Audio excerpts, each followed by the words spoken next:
예, 하체기의 낚아채기 시간입니다. 주로 종목을 낚아채는 걸로 저는 타이틀을 이해하고 있습니다. MTNW 하체기 전문가님 연결하죠. 안녕하세요.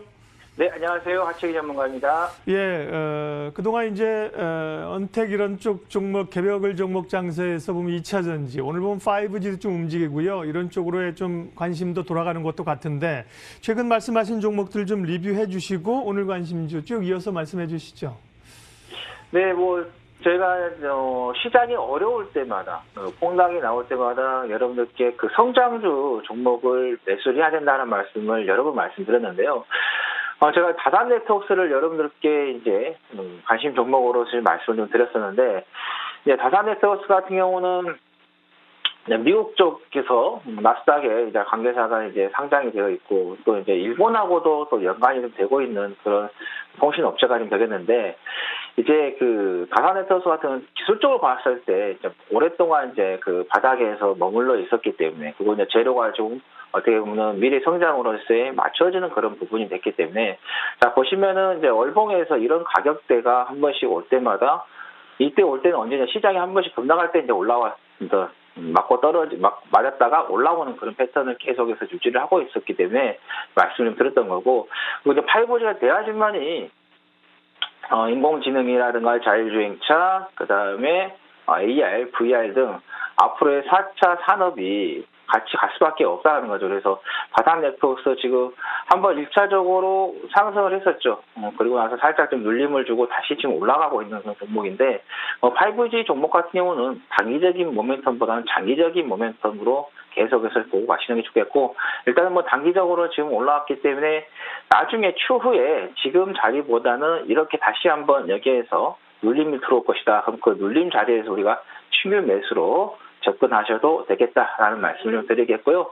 그 다음에 두 번째는 이제 EN코리아를 좀 말씀을 좀 드리도록 하겠는데요. 이제 수소차 관련된 종목들 강세를 좀 보이고 있죠.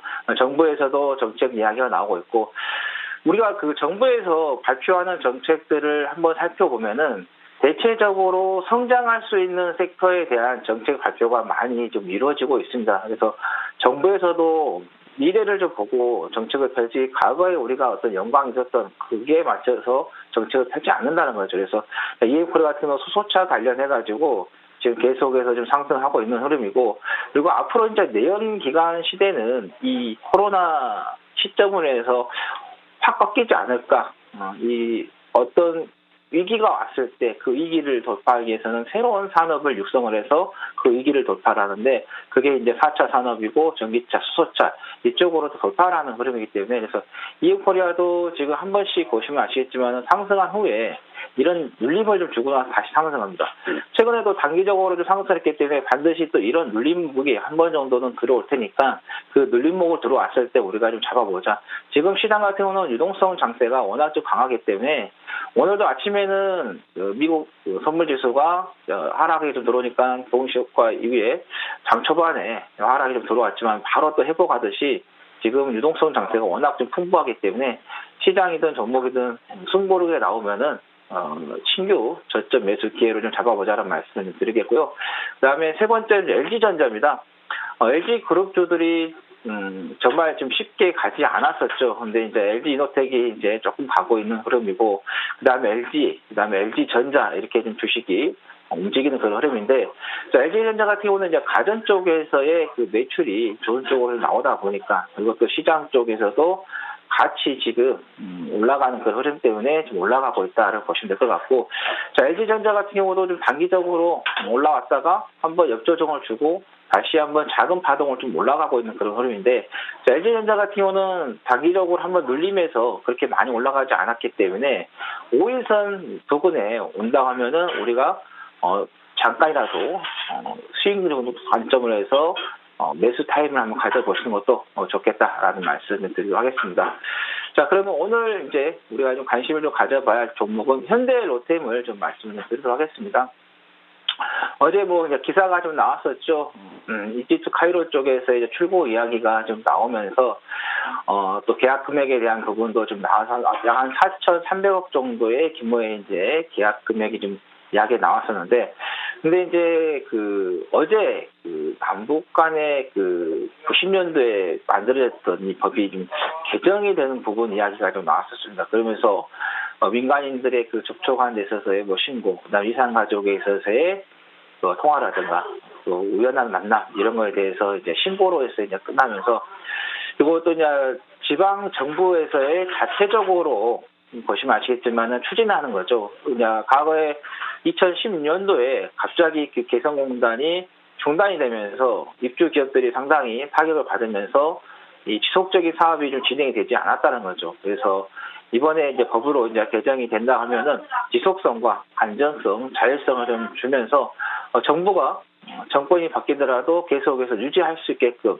사업이 이어갈 수 있게끔 만들어가는 그런 부분이기 때문에, 그래서 현대로테 철도 관련주면서도 남북 간의 대화가 조금 이어진다 하면은, 사업이 추진된다 하면 철도주로서 경협주로서 우리가 좀 보시면 좋겠다라는 말씀을 드리겠고요. 주가의 흐름을 한번 보시면은 상승하고 여기서 눌림 한번 줬죠. 또 여기서 한번 주고 눌림을 주는데, 이 눌림을 줄때 음봉이 크게 떨어지고 또 매도 물량이 많이 나온다 하면 문제가 되는 그런 부분인데, 보시면 아시겠지만 매도 물량이 그렇게 많이 나오지 않고 자연스럽게 완만하게 주가가 좀 조정이 나오고 있고, 그다음에 여기에서 보시면은 어느 정도 단기적인 이중 바닥을 좀 만들어 놨다. 단지 이제 여기에서 이제 21선 이거를 이제 돌파를 하느냐 안 하느냐, 아니면은 한 번 정도 맞고 떨어졌다가 그리고 나서 다시 한번 단기적으로 여기 보시면 한 번, 두 번 해서 쓰리 저점을 때리고 올라가느냐, 아니면 여기서 이제 강력한 재료가 나온다 하면은 다시 한번 부각이 된다면 강하게 올라갈 수 있는 부분이기 때문에, 현재 구간에서 우리 쓰리 바닥을 나올 것으로 예상하면서도 분할 매수 또는 하루 이틀 정도 보시고 매수 타이머를 가져가셔도 좋겠다라는 말씀을 드리도록 하겠습니다. 그 다음에 이제 두 번째 드릴 종목은 이제 화일약품을 좀 말씀을 좀 드리도록 하겠는데요.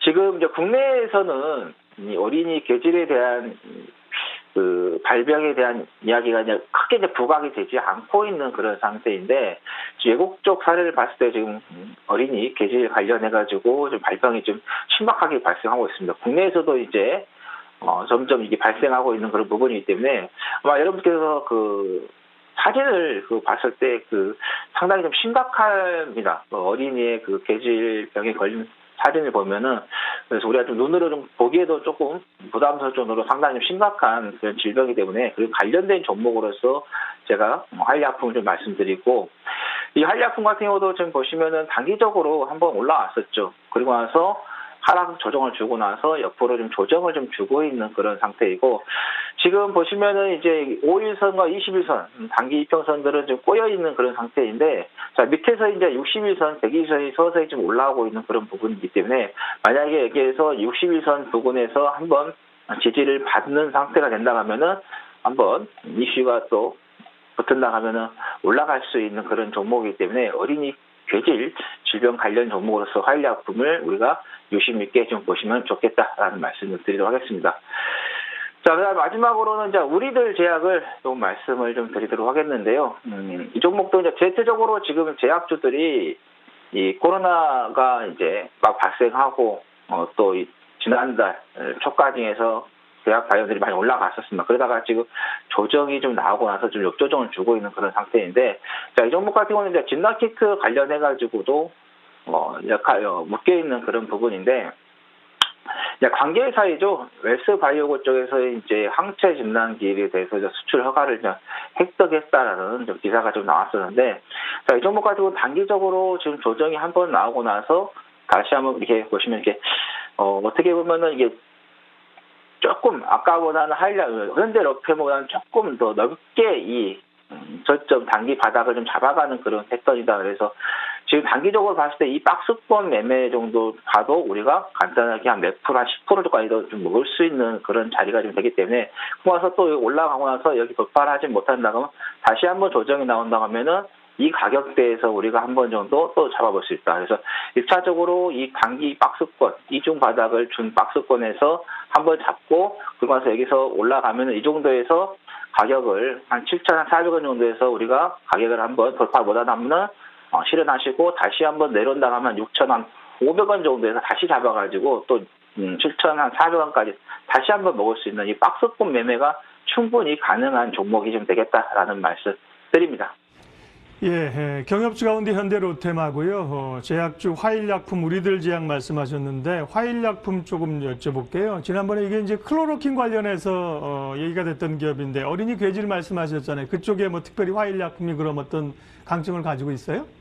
일단은 이제 전체적으로 이제 그 관련해가지고 지금 현재 시장에서 이제 묶여있는 그런 부분이 되겠다. 뭐 특별하게 어떤 이슈가, 재료가 있는 게 아니라 시장에서 이제 테마적으로 이 묶여있는 그런 부분 때문에 우리가 좀 보고 가자라는 말씀을 드리도록 하겠습니다. 그래서 특히 이제 아스피린 관련주들이 이제 대체적으로 이 어린이 괴질 질병 쪽으로 좀 묶여 있습니다. 그래서 그 부분에서 이제 여러분들께 말씀드리는 겁니다.